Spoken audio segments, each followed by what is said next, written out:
Okay, Shabbat Shalom, everyone, including you.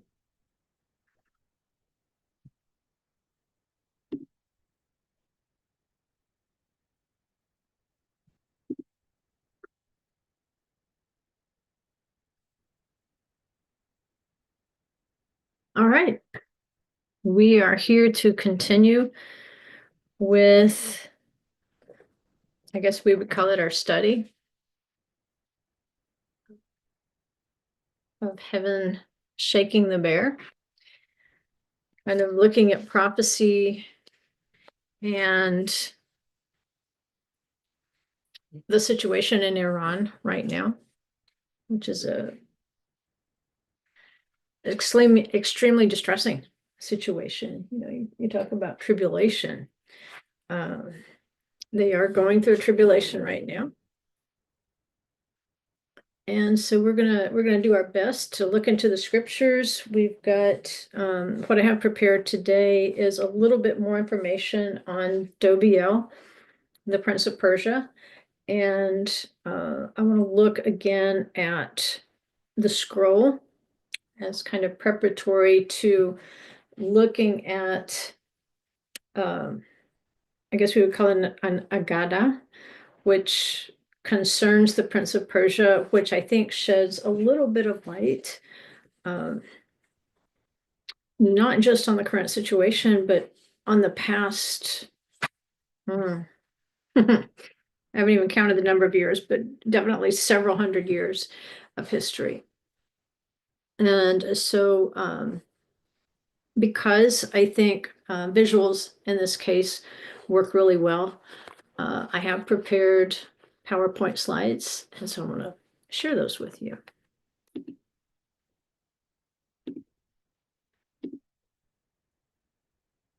And this is about where we stopped last week. And these are the questions that I kind of threw out there for you last week at the end, because I wanted to kind of plant the seed in your mind about these, I don't know if we call them topics or themes, questions. And so I put it in the form of questions. Now that we know who Dobiel is, whether that's his real name or whether that's simply his role, ROLE, because we also want to talk about another kind of role, which is ROLL, the scroll. And we have two situations in scripture. One is in Isaiah, and of course, one's in Revelation. And they're twin passages. They're both describing the same event. And they both describe the sky as being rolled up like a scroll. And so I think in order for us to get to the question, did Dobiel eat a scroll? Let's first of all go back and look at why would the sky be described as rolling up like a scroll? Okay. Let's see here.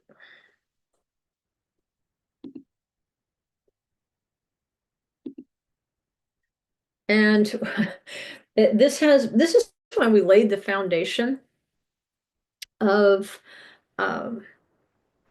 the principalities and powers, why I did take a week and give a brief review of the principalities and powers and how they function, the angelic majesties. And we basically dealt with the angelic majesties that are doing their job.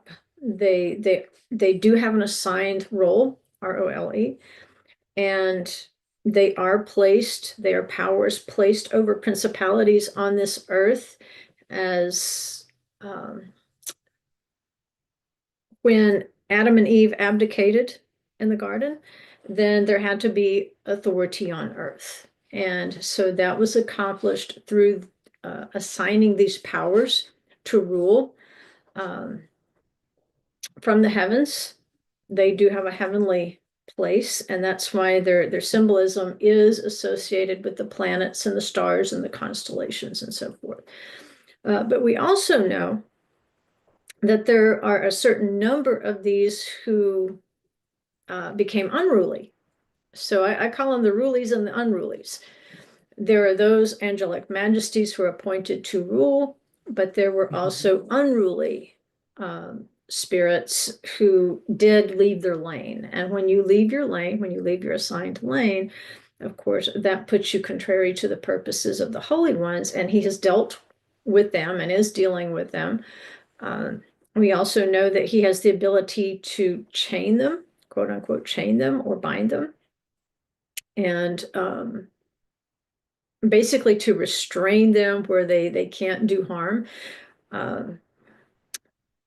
They might have had free run of a particular realm before, but when they left that realm, when they violated his will, then he was able to bind and to chain them in a particular place until such a time as he chooses to loose them. We know that there will be a loosing that is described in the book of Revelation.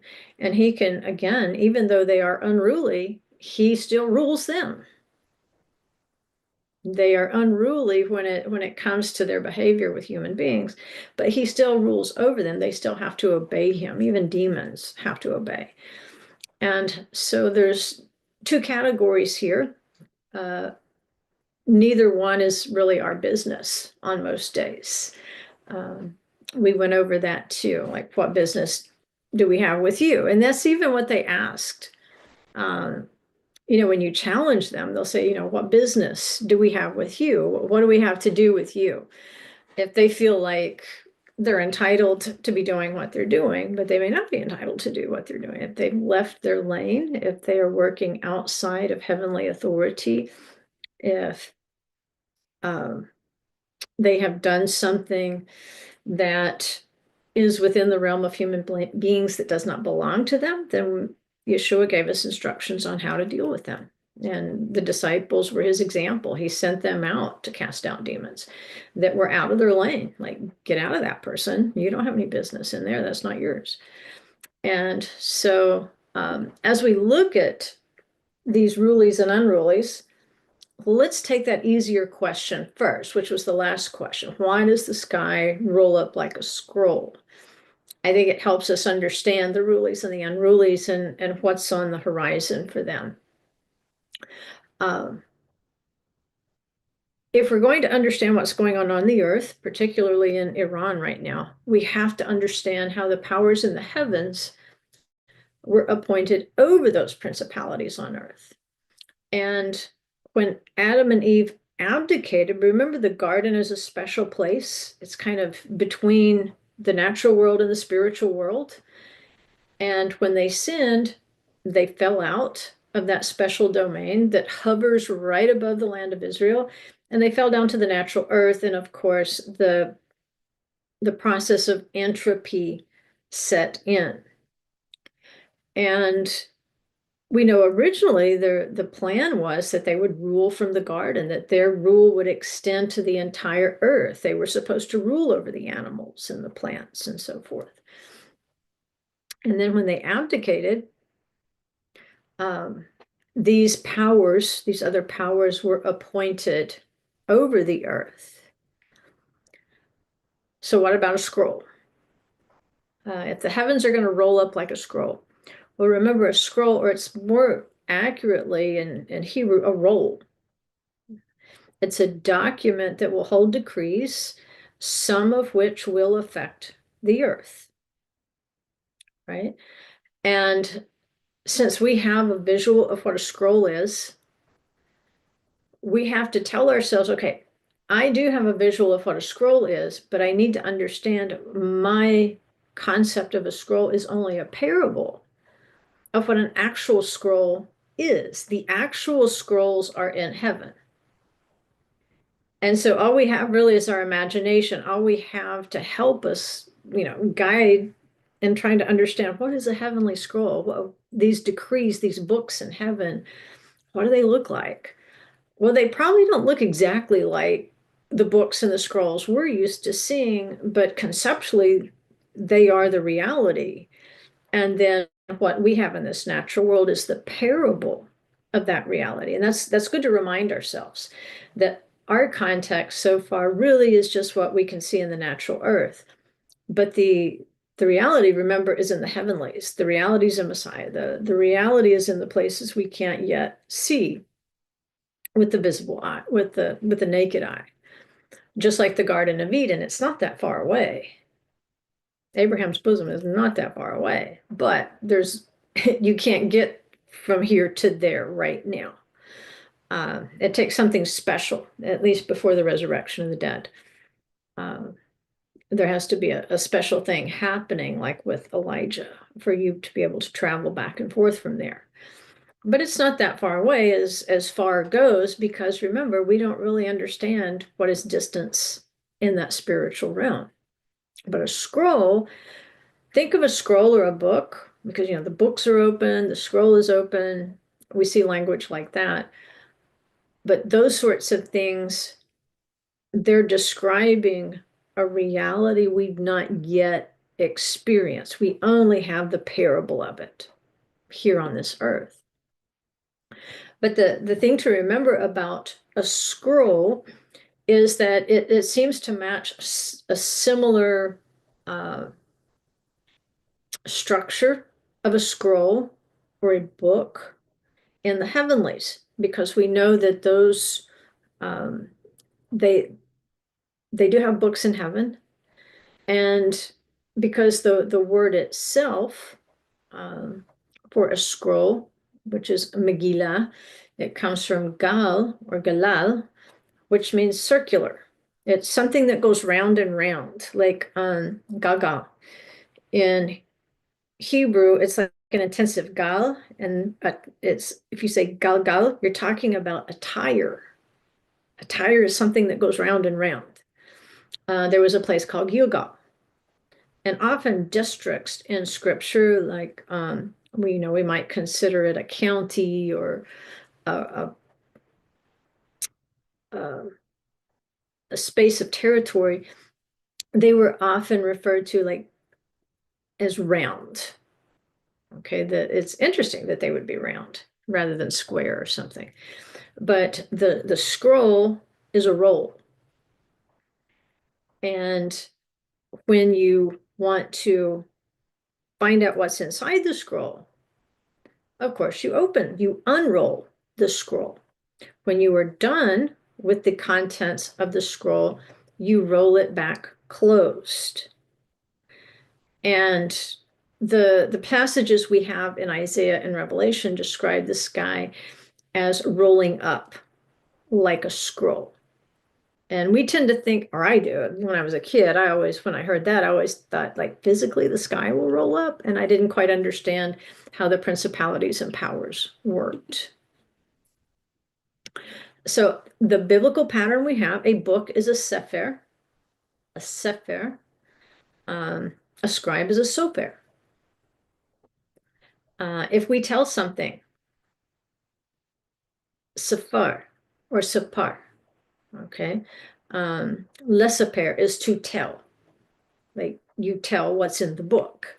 So you're familiar, probably it's a very common verb in scripture, but the noun form or sefer, it's a book, and it's something that is rolled either to open or close it. It can also be described specifically as a scroll, but they're equivalent expressions. Now, a scroll is a Megillah, where you hear that gal in it. And every year, when we finish the scroll of the Torah, that's when it's re-rolled and you start over, you restart it. So is it the end of the scroll or is it the beginning of the scroll? Yes. Something has changed. We'll never pass that way again. So in that sense, the scroll is rolled up. It's over. Our opportunity to live out those words we read in that year, it's over. But then it's going to start over. And then we have another year of opportunity to make that word come alive in our lives. So Galal, you can see why Galal or Gal, if we want to look at the two-letter Shoresh, you can see why that forms the root of a scroll. Because not only does it roll, It just keeps rolling. It just keeps going. But the words in there stand forever. No matter how many times you roll or unroll a scroll, Isaiah 40 verse 8 says the grass withers, the flower fades, but the word of our God stands forever. It will always be there, no matter how many times it's rolled or unrolled. It's a forever thing. And so that gives us an idea, at least when it says the heavens are rolled up like a scroll, how we can apply that to not just the reading of the word, but if we were to read anything within that scroll, it's not necessarily the Torah that's in the scroll. Sometimes it's decrees. It can be things that are not specifically the word. In ancient times, of course, they would write on scrolls. The kings would write their decrees on a scroll. So the action of unrolling a scroll activates it.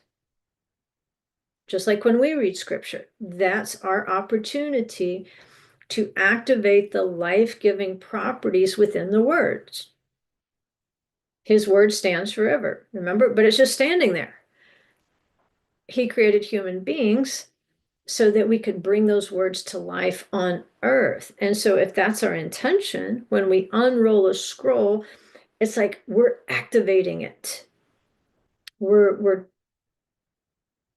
by interacting with that word, we should start seeing life.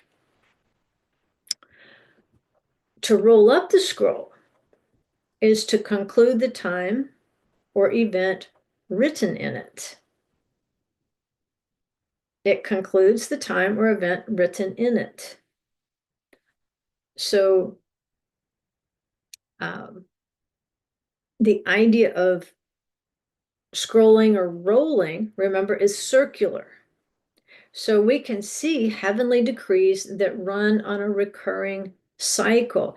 And that's what I'm going to point out here eventually when we work our way back to this 42 number, like the 42 months, the 42 boys that were slaughtered by the two she-bears, even taking us all the way back to the 21 rulers of Judah, and how strangely there's a parallelism.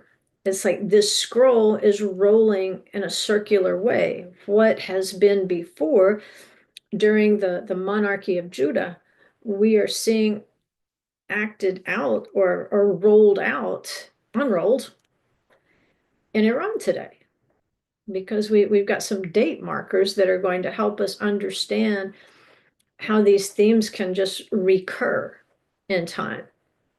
And that's what we have to remember about heavenly decrees. They do run on a recurring cycle. So the successive ones, and this is what I taught you about prophecy just cycles itself.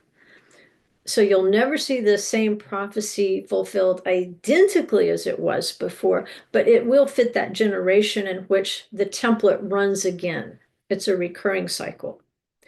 Even like the life of Elijah wasn't the life of Elisha just like it, except more?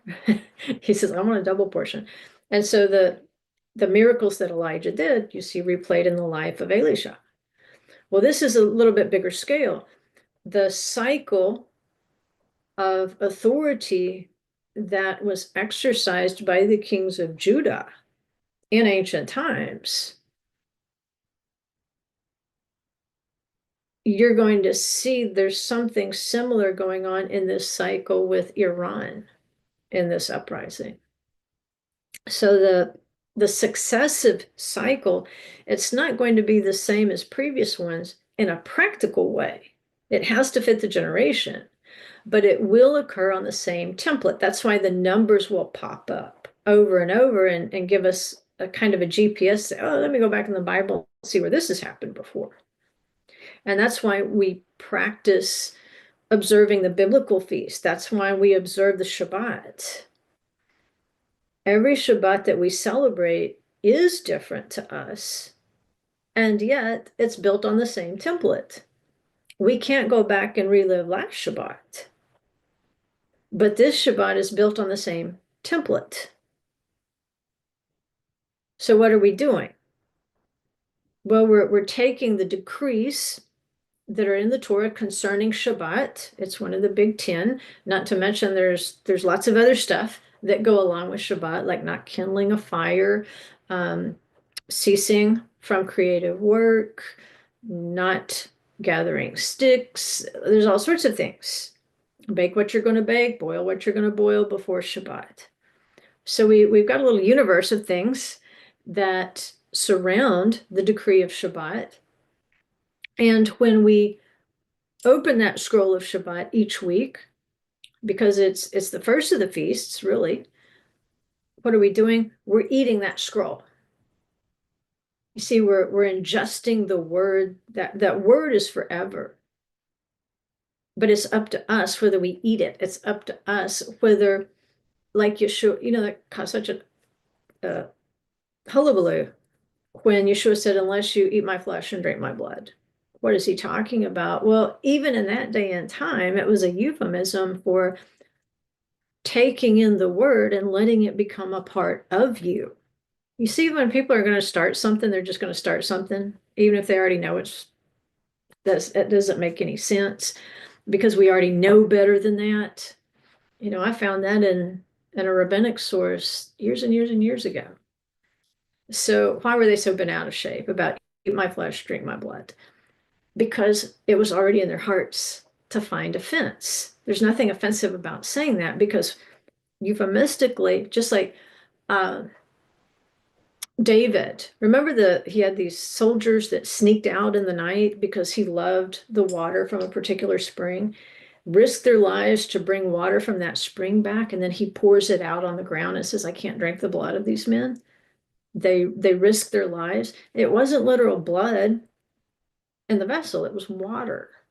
It was a euphemism for saying it was at the risk of their life, of their lives, that they brought me this water. It would be like drinking their blood, but it's euphemistic, so he pours it out.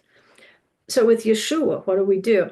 When we eat his flesh and we drink his blood, we allow that word on the scroll, as we read it, as we take it in, we allow it to absorb into our bodies, be our nutrition. And when we eat nutritious things, what happens? Then our bodies are able to do good things. And in this case, if we eat the Torah and we obey it, then it's going to be sweet all the way from the tongue to the tummy. It's going to abide in us. It will remain in us. The good nutritional things that we ate in that Torah scroll will abide with us.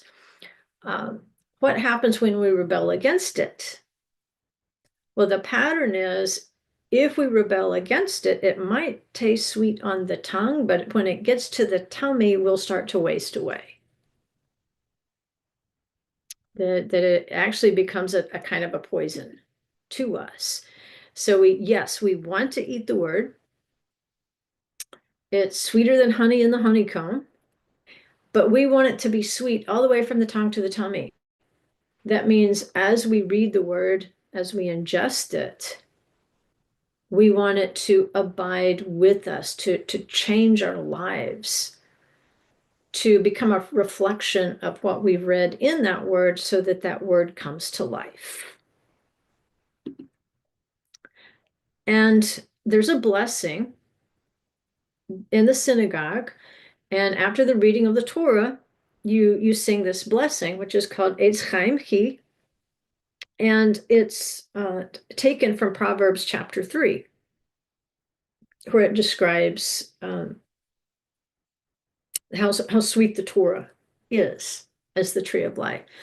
And so we'll sing in Hebrew, which I wrote it in English for you. She is a tree of life to those who take hold of her, and those who support her are praiseworthy.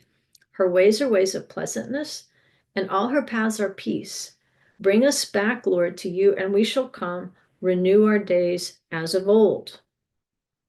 And so when you close the Torah scroll, what are you doing when you say that blessing? You're acknowledging that you didn't just read the words on the page, that you ate from the tree of life. And so by taking in the words of the tree of life, these are sweet words. These are like honey to our lips. And we want that word to remain honey all the way from the tongue to the tummy.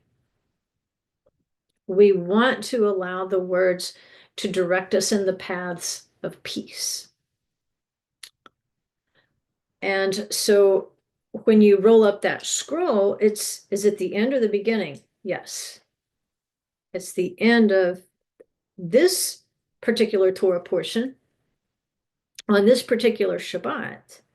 But what we're praying is that these words that we've just read aloud will enter into our souls, that everybody who has heard this will bring forth fruit from that word. So you can look at rolling up the scroll as both a conclusion of something and a continuation of something, because it's a life document, at least when we're referring to the Torah. Other scrolls, like those of an earthly king, those of an earthly legal document, there's going to be those that can only be concluded in the end or the death of something or someone. A great example would be a last will and testament. It's saying, okay, this is the end of my life, and death will mark the end of it. But really, if you think about it, it's a new beginning, because whatever is in that will and testament is now bequeathed to a different generation. So the decrees in it, yes, they are concluded, and they will be concluded. Everything in that last will and testament will be awarded or done according to the words, but it'll be planted in a new generation. Something will replace that which is dead. Something will replace that which is ended. And I think you can see where this is going. It's going to Isaiah 34. And it's better to read the whole chapter of Isaiah 34 for better context. I'm just going to read the first 5 verses because it has to do, again, with Dobiel and eating the scroll. But here's what it says, and you can see this is very consistent with our principalities and powers lesson. It says, "Draw near, O nations, to hear, and listen, O peoples. Let the earth and all it contains hear, and the world and all that springs from it. For the Lord's indignation is against all the nations, and his wrath against all their armies. He has utterly destroyed them. He has given them over to slaughter. So their slain will be thrown out, and their corpses will give off their stench, and the mountains will be drenched with their blood." Right? So you see he's using, again, another metaphor. Mountains represent the nations. The sea can also represent the peoples, but for this context, the mountains. Now, the mountain, of course, is Mount Moriah in Jerusalem. That is the mountain. But the mountains, plural, represent the nations, plural. And you can see that's even within its own context, where it says, "Draw near, O nations, listen, O peoples. Let all the earth and all it contains hear, and the world and all that springs from it. For the Lord's indignation is against all the nations, his wrath against all their armies." So within the passage itself, it's defined what the mountains are. So it's telling you there's the end of the nations as we know them. And then this is the part we're interested in. It says, "And all the host of heaven will wear away, and the sky will be rolled up like a scroll. All their hosts will also wither away as a leaf withers from the vine, or as one withers from the fig tree. Right, the host of heaven, remember the stars, the planets, the constellations. These are the host of heaven at two levels. They're the natural host of heaven, stars, planets, and so forth, constellations, but they also symbolize the powers over the principalities that rule the nations. So you see, this is logical. First, he describes what's going on in the earth. Why is this going on in the earth? Why is he destroying the nations? Well, the reason is because of his indignation, what they have done. How is he going to accomplish this? Well, it will start with the powers over the principalities in heaven, because there are angelic majesties there. So there's going to be a shaking in heaven. And so that host of heaven that represents the powers over the principalities of the nations, like the prince of Persia, you see, they're decreed to wear away. Their rule was not for infinity or eternity. It was an appointed period of time by decree. And because it was by decree, and our hint right here is the sky will be rolled up like a scroll.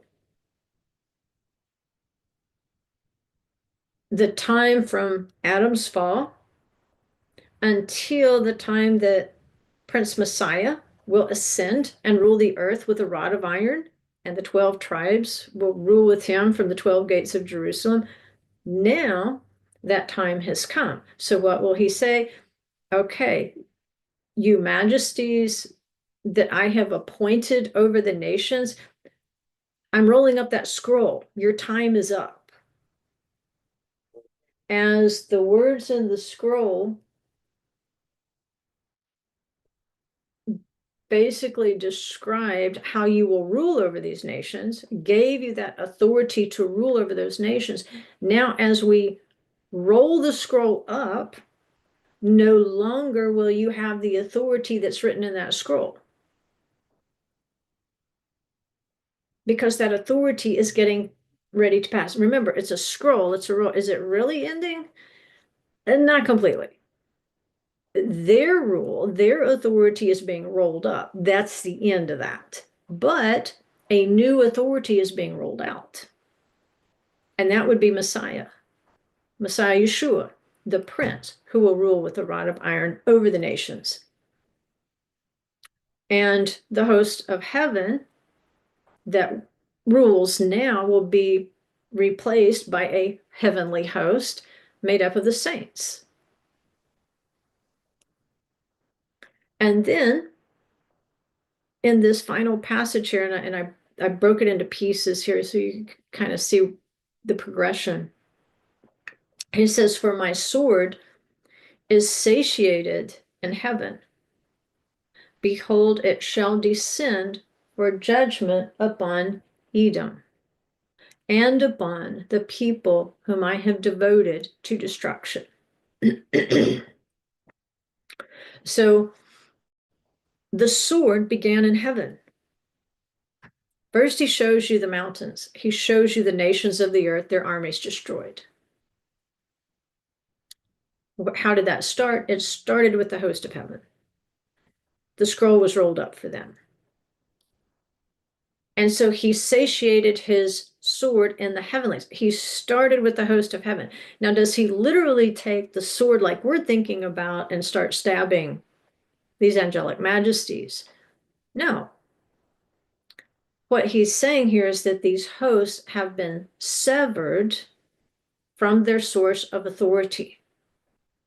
The words in the scroll contained, and we're going to look at, like, what is a sword even? What does it mean? On this earth, a sword, we tend to think of, like, we know what a sword looks like, but we have the parable. So I say it's hard sometimes to make the leap from what I know to the reality. and heaven. So he says, I've satisfied my sword in heaven. I have severed the authority in heaven because the time was up. And now it's going to descend for judgment upon Edom and the people whom I'm devoted to destruction. Well, it's like he's circling back, where he says, draw near, O nations, to hear and listen, O peoples. The Lord's indignation is against all the nations, his wrath against all their armies. Well, why does he come back and say Edom? Well, remember, Edom is called the red one. Remember the red dragon and the beast, the scarlet harlot?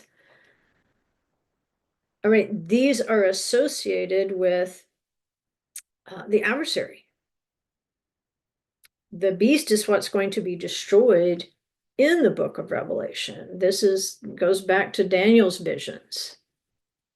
So when it descends for judgment upon Edom, he's not talking about a little desert tribe. He's talking about the beast kingdom that has spread over the entire earth. And those people who identify with Edom, who identify with the red one, who have that mark of the beast, these are devoted to destruction. Right? And so what's really interesting is that if you, and I've heard several good Bible studies, which it's been many, many years since I've listened to them. I used to do that during drive time, going to work. But there's several good books that show you pretty much the gospel in the stars. But how miraculous it is that the constellations across cultures, cultures that we would think were completely separated from one another, it's really strange how similar their understanding is of those constellations. And yes, they named them in their own languages, but they mean the same things. So one of the biggest constellations that we all had to learn about in elementary school science was Ursa Major, which is the big bear. And then there's Ursa Minor, the little bear. So when we think of the Prince of Persia, well, there's even like in the heavenlies, there's a constellation. There's a pattern up there of bears. And remember, the Persian bear was actually the Medo-Persian bear. And just a little historical reference here, the Median Empire lasted for just over 50 years. It was just a little bear until they were conquered by Cyrus the Great in 550 BC. And then the Persian Empire, the big bear, lasted for roughly 220 years until it was conquered by the leopard by Alexander the Great in 331 BC. So you could even see a parallel with the big bear, little bear, the Medo-Persian bear, which would actually be little bear, big bear. You can see the two she-bears of Elishah's 42 slaughtered boys who rejected the regime change between Elijah and Elisha. And even just in a physical sense, Russia, it shares that Caucasus border with Iran. And it's also, its national symbol is the bear.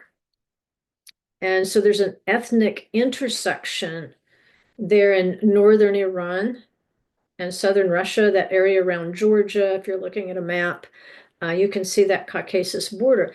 So the people of Iran are not Arabs.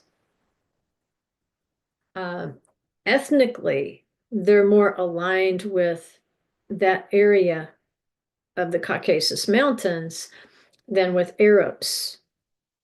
And they even, they have their own identity. Iran comes from Aryan, which describes the people, from ancient times, from the area of like India and Persia. which, it's going to be, if we go way back there, we can get into the Sanskrit if you want to, if you want to get back into the most ancient of civilizations. But you get the idea of the geographic area. And so they weren't Arabs. And Aryan, which simply means noble people in the original language, it was appropriated by the Nazis to come to mean like a ethnically pure superior race. I mean, it's like the Nazis managed to just rob all meaning from it. But ethnically, the Bear area doesn't have a whole lot to do with the Arab nations. And so even though Iran was conquered by Islam, they refused to take on the Arabic language, like, say, Egypt speaks Arabic. Unless the Coptic Christians, they can still speak Coptic. But a lot of the nations that were conquered by Islam took on the Arabic language. Not Iran. They're like, no, we speak Farsi. We speak Persian. This is our language. We are Iranian people. We're not Arabs. And so it wasn't the greatest fit. You can see even from ancient times, Islam was not the greatest fit for that particular area. There was a Zoroastrianism was practiced. There's still a good number of Christians in Iran, and it's thought that Thomas evangelized them and then continued on to India. And it's thought that he started pretty much because a lot of the Jews never left there. After the Babylonian exile, that he went into those communities and evangelized there first. They would have had a better recognition of the things he was talking about than, say, Zoroastrians. But Thomas planted these churches, and of course that eventually morphed into what's called the Assyrian church, or the Chaldean church, that's still there, still under persecution, and yes, they're being slaughtered right now. In case you're wondering, yes, Christians are being slaughtered in Iran right now.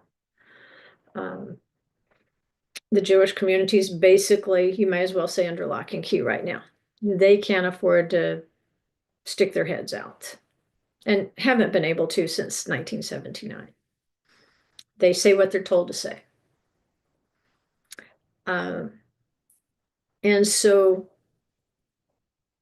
you can see with the Persian bear, there's also a more of an ethnic identity with it. The Prince of Persia, represented by the bear, Dobiel being the bear, there's a little bit of difference. If you compare it to a more Arab Muslim nation, they're very different. Very different. Now, as far as the constellations, the literal constellations, we know we're talking about principalities and powers. But what about the literal constellations that are up in the heavens, like Ursa Major? And, we know that the tribes of Israel, they're represented by these 12 signs.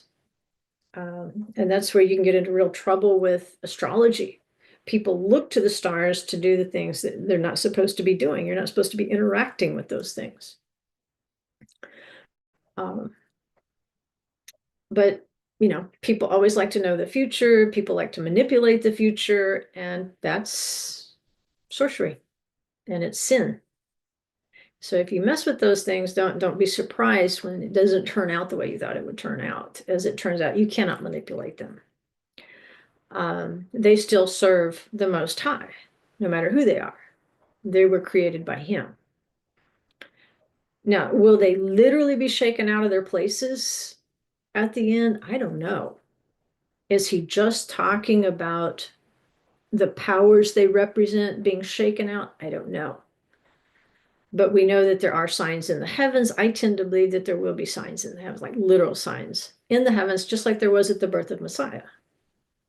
Like these magi, they're watching, these astronomers, they're watching the heavens, and they're seeing these signs in the heavens. People think that probably Daniel taught them how to look for these signs because they would have come from Persia. And so, yes, what happens in the heavenlies definitely does affect what's happening on earth. And that's why we're interested in how this plays out.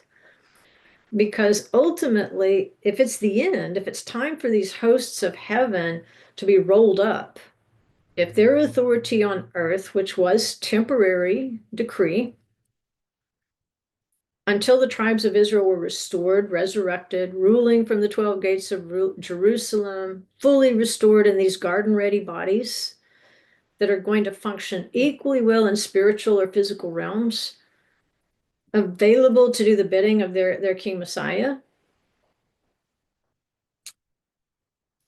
When that time comes, we know that the angelic majesties will wear away. The text there in Isaiah says, now I'll show you this text again because it's been a minute. It says, all the host of heaven will wear away, and the sky will be rolled up like a scroll. All their hosts will also wither away, as a leaf withers from the vine, or as one withers from a fig tree, just like its time is up. So the word there for to wear away is makak in Hebrew. And it can mean to melt, to flow, to dwindle, to vanish, to consume away, be corrupt, dissolve, or pine away. So looking at it in context, what can we say? Here's all these definitions. Well, it means that, it's over. Now that authority is being dissolved to make way for the new reading of the roll, so to speak. So you've got this sign of the heavens rolling up like a scroll. That temporary authority is rolling up, it's concluding the assignment, and this is the end of those powers' judgment on earth. Or what if these are the rulies? What about the unrulies? Well, if they've been in rebellion, it's also time. It's the end of their time. And so whether they're a ruler or unruly, these events where he's using his quote unquote sword in the heavenlies, it's going to affect the nations on earth. And that's what Isaiah and Revelation are describing to us, how the rulies and the unrulies are reaching the end of their dominion on earth. Because at this point, King Messiah is stepping up to rule, and then he's going to rule from Jerusalem. So one of those assigned powers is the Prince of Persia. And we saw him last week in that role name. We says his role or is it actual name? I don't think it matters because angel names reflect their role. So they call him Dobiel, which would translate as my bear is El, or my bear is God. And then we looked up the meaning. Okay, what is bear? It's dove in Hebrew, and it means like a slow strength. It doesn't get in a hurry. And it's the symbol of the Medo-Persian bear. So just as that sword was drawing blood in the natural realm, there was something going on with the sword in the heavenlies. On the earth, what do we know about a sword? It will separate a soul from a body and a spirit. In heaven, the sword does something similar. It's the reality. We have the parable of the sword. But the word for sword, or sword, is cherev. And cherev, the sword, it means to waste away, destroy, dry up, or make desolate. And then we have a sound-alike word, cheruvim. Cherev, sword, cheruv, cherubim. So yeah, it's a sound-alike. There's a real play on word there. But you have these two cheruvim holding up cheruvim. They're holding up swords. And so Adam and Eve are sent out of the garden, and now you've got these two cherubim holding swords that are pretty much drawing up Adam's authority to remain in the garden. Yes, Adam, you were made to be in the garden and to be fruitful. But when you are rebellious, it's going to dry up and make desolate. And so you're going to go down here to the natural earth. And so some things are going to have to happen here.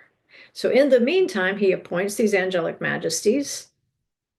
And yet, there is also an end of that time when mankind is ready, or at least the remnant of mankind is ready to step back into that authority, because there's no longer any rebellion. Rebellion will dry up and waste away. Rebellion will destroy. Rebellion will make desolate, which is something to remember when we get to the abomination that causes desolation. So when the powers of the heavens are stripped of their authority, it will dry up and affect their principalities on earth. We can look around the world today and think, oh, these are the most powerful nations. Look at all the military they have. Look at all the economic wealth they have. Look at how stable the governments are and so forth. Look at the universities. And I'm like, don't look too hard. Don't look too hard.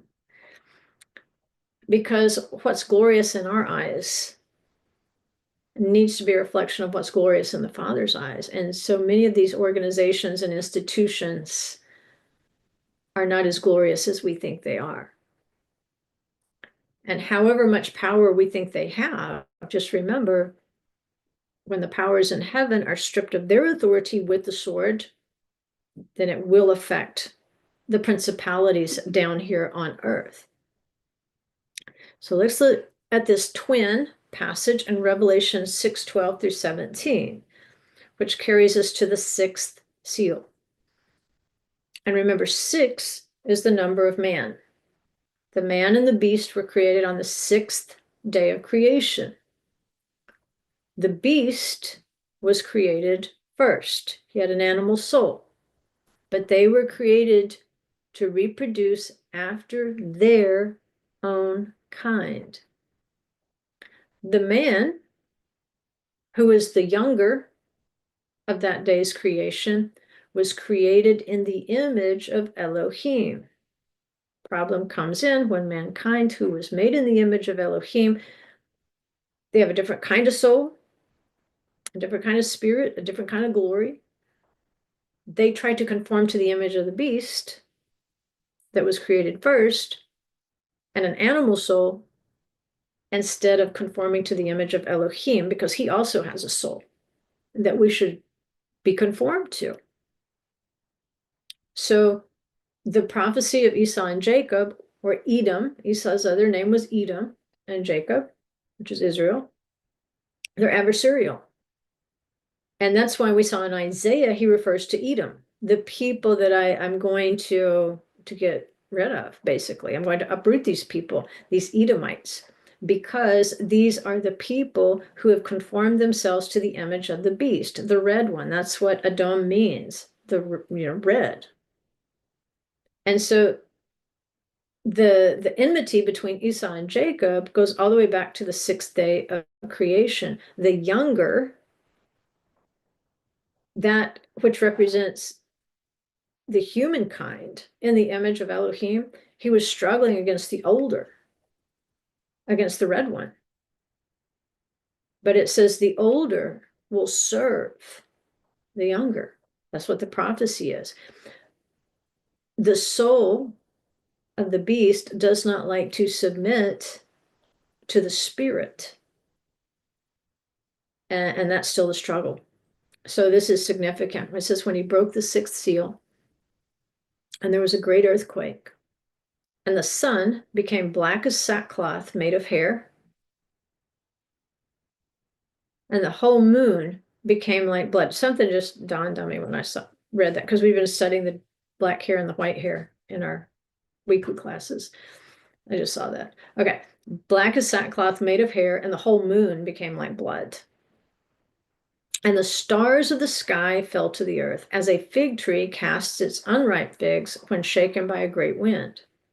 The sky was split apart like a scroll when it is rolled up, and every mountain and island were moved out of their places. So, same context. Context gives you the same answer here. The stars of the sky represent the nations, they ruled over the nations. And so, first, what is he doing here? He's shaking those powers over the principalities out of their places. And he uses the fig tree again as the example. When shaken by a great wind, wind is ruach or spirit in Hebrew. And so what happens? The sky is split apart like a scroll. It's over. There's a scroll when it's rolled over. Something new is about to be replanted in a new generation. And because he says every mountain and island were moved out of their places. So the same thing is happening on earth.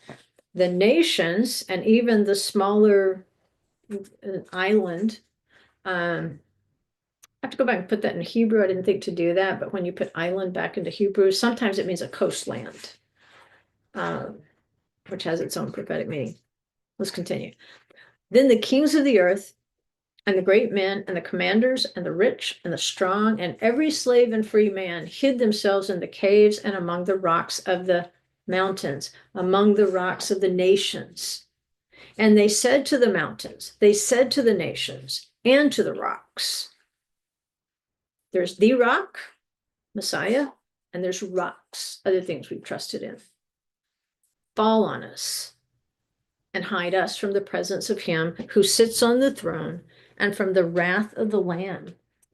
For the great day of their wrath has come, and who is able to stand?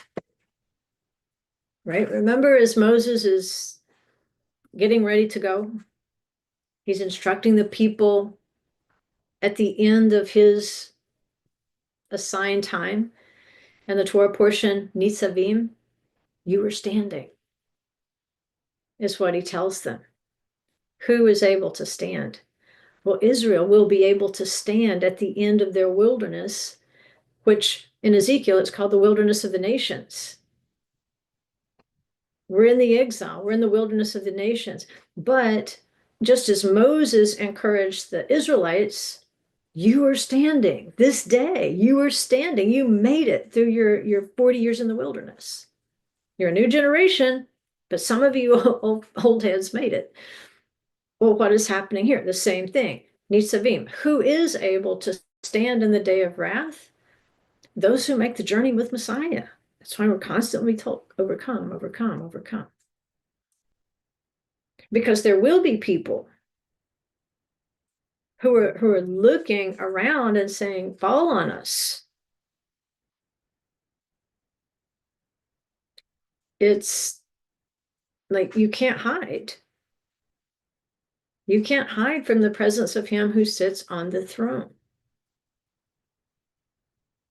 And so, yes, the scroll issue has to do with a time that it was being exercised. It was part of life. And now it's being rolled up. It will no longer be a part of life, but a new generation will be unrolled.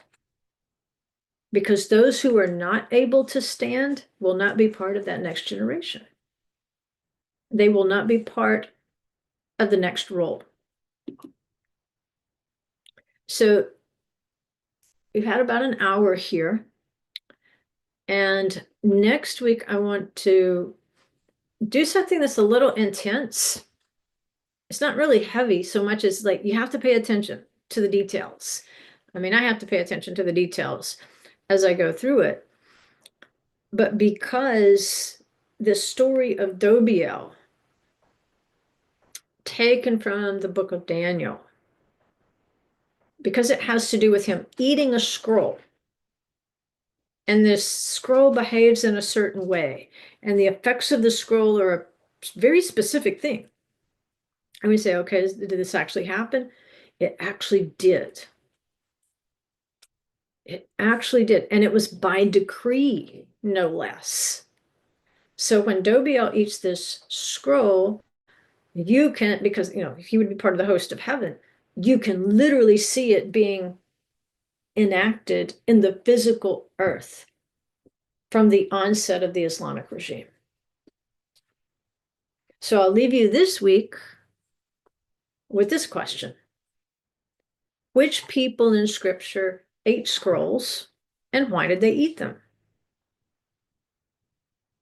Okay, so pay special attention to at Mount Sinai. Remember they've had the golden calf adultery while Moses was up on the mountain for 40 days.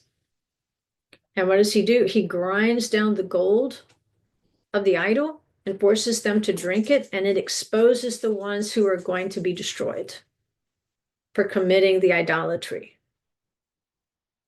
And then there's another plague that comes in later for those who knew better and didn't say anything. And this will parallel the trial of the Sotah in Torah, which is the woman accused of adultery. Remember, the priest would write on a little scroll the words of Torah, and then he would dissolve that scroll, the words dissolved off into the water, and she was made to drink this water with the words of Torah on it. And if she was guilty, when it entered into her, it would waste away her belly and her thigh. And in the Hebrew text, it says twice, her belly will fall and her thigh will fall. Fall, fall. Babylon the Great is fallen, fallen. And this is where we get this imagery of the harlot riding the beast. She is about to go through a trial of the Sotah in the book of Revelation.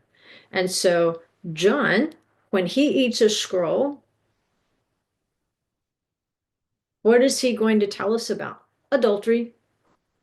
He's going to tell us about the harlot and the trial of Sotah that's going to occur on a worldwide scale, which will be perfectly consistent with another person who ate a scroll, Ezekiel, who was told to prophesy to a rebellious house. So when we look at Dobiel eating the scroll next week, and we can literally look in world history and say, oh my goodness, yeah, it happened. And maybe that will point out the things on that scroll that are aligned with Daniel and what Gabriel and Michael tell Daniel about the future of Persia and other kingdoms.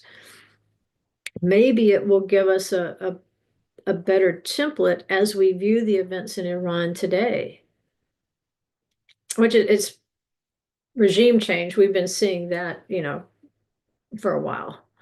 But this particular regime change, it seems to be paralleling the history of the monarchy of Judah.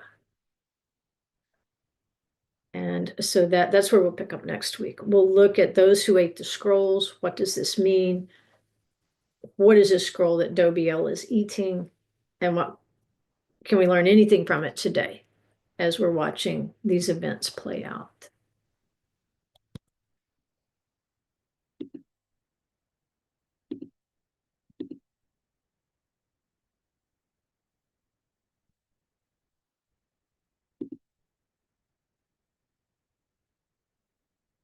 Whew. Yeah, that was a lot of information, but I don't think it was hard information, right? It wasn't difficult. We went slowly enough that a new person into the study, even if they don't have all this background in principalities and powers, even if they don't have a huge background in the history of Iran and Israel, uh, even if they don't understand prophetic language, I think they can pick up on this because we really condensed, like our prophetic symbols, like the mountains and the sword and so forth. But again, the really important thing to remember, folks, is it looks like the Iranians are preparing once again to go on the streets. They already know that the Basij is set up on the tops of like police stations and other buildings with snipers, and their job is to just take them out, to try to keep them out of the streets from protesting. They don't have a good count on how many Christians have been killed, but I did notice in an article that they don't even have a good count of how many Christians there actually are, because there's like the state recognized Christian denominations. And these are those who have been practicing, like the Assyrian Christians, they've been practicing Christianity from the time of Thomas. They actually have the oldest texts, the oldest biblical texts, like the Peshitta in Aramaic. And the Chaldeans, which was kind of a Catholic splinter off of that in ancient times. But you have those two parallel lines. But it's the underground church that has really been growing under this oppression, and they don't have a number. They estimate that possibly 500,000 to maybe 1.3 million. But because these are people who are basically practicing their faith in hiding, they don't have a good number. But we do know that Christians are definitely like Urmia, Persia, Urmia, Iran, in the northwest of the country. And Urmia is a salt lake. There was a large population of Christians, and also up around Tabriz. And like I say, they've been there since the time of Thomas. And they were really clamped down hard in the protests there in Urmia. I've seen some video of it. And so we don't know, because the places where the regime is keeping the corpses, they're mysteriously going up in flames. It's like a Holocaust.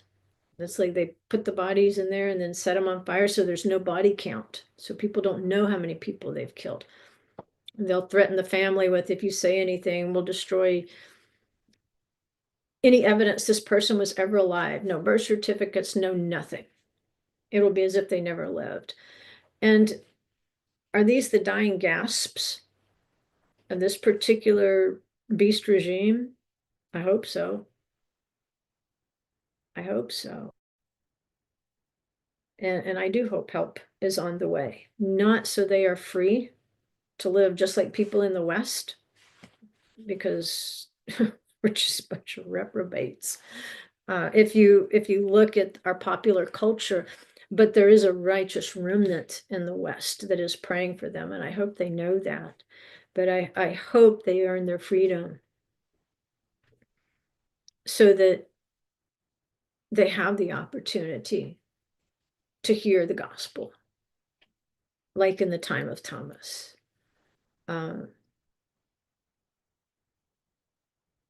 Because there's a close affinity between the Persian people and Israel. You see the crown prince is very much a friend of Israel. And we just have to remember, most of us have not yet had to maintain our faith at the end of a barrel of a rifle. We've not even had to earn our freedom, most of us, from the end of a barrel of a rifle, because we've had young men and women that were willing to go work on that, to keep the problem somewhere else instead of in our own cities. But they're there now. We have so destroyed ourselves that we're rotten from within. And so we have to be the watchmen on the walls. We have to be the intercessors, like Abraham, praying, save the righteous remnant.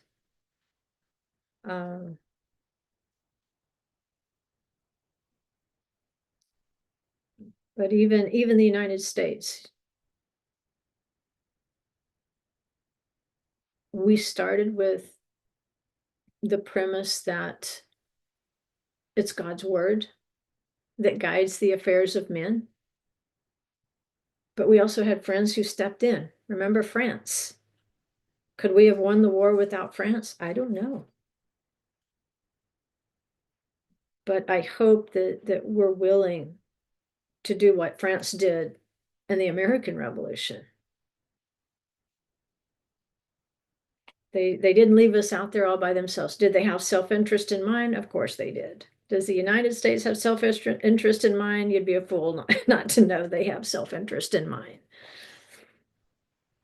But nevertheless, is there a righteous remnant praying for the evangelism of Iran?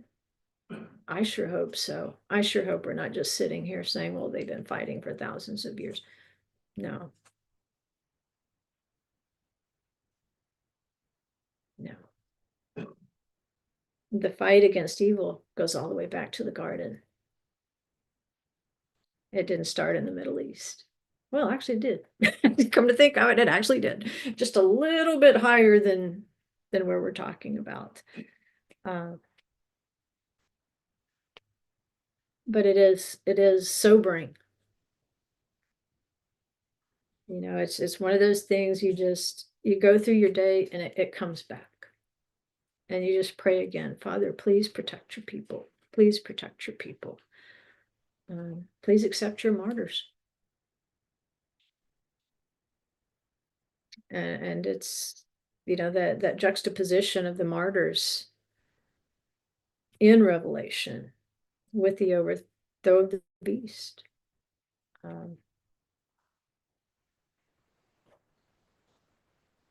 We need Yeshua. We need a rod of iron. I know everybody hears that Yeshua is all, you know, peace, love, and casseroles, but scripture says he will rule with a rod of iron. And that's what it's going to take, you know, to keep evil away from those who don't choose to live a death cult. And I choose not to live in a death cult. And I pray those who are caught up in it, who really don't want to be there, that he would rescue them. He would lead them out by the hand, like the angels led Lot and his daughters out by the hand. All right.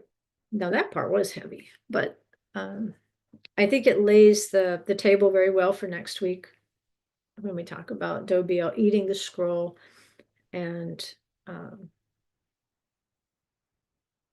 how those particular events we're just watching unfold right now. Which you don't really find it on major news outlets. They're too busy. Well, I'm not going to say anything ugly about that, but it seems like our priorities are a little strange.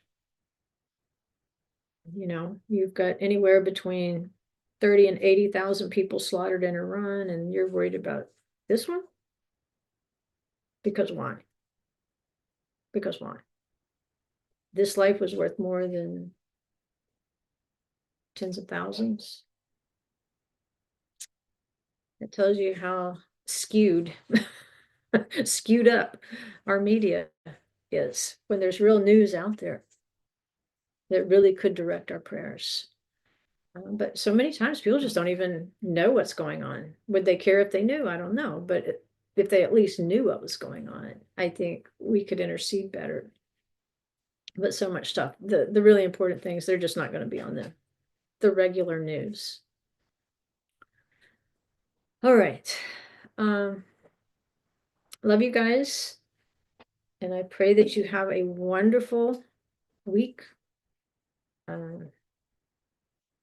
Getting closer and closer to spring, getting closer and closer to Passover. So it's not too early to start thinking about your Passover. I was reminded today I need to start thinking about that.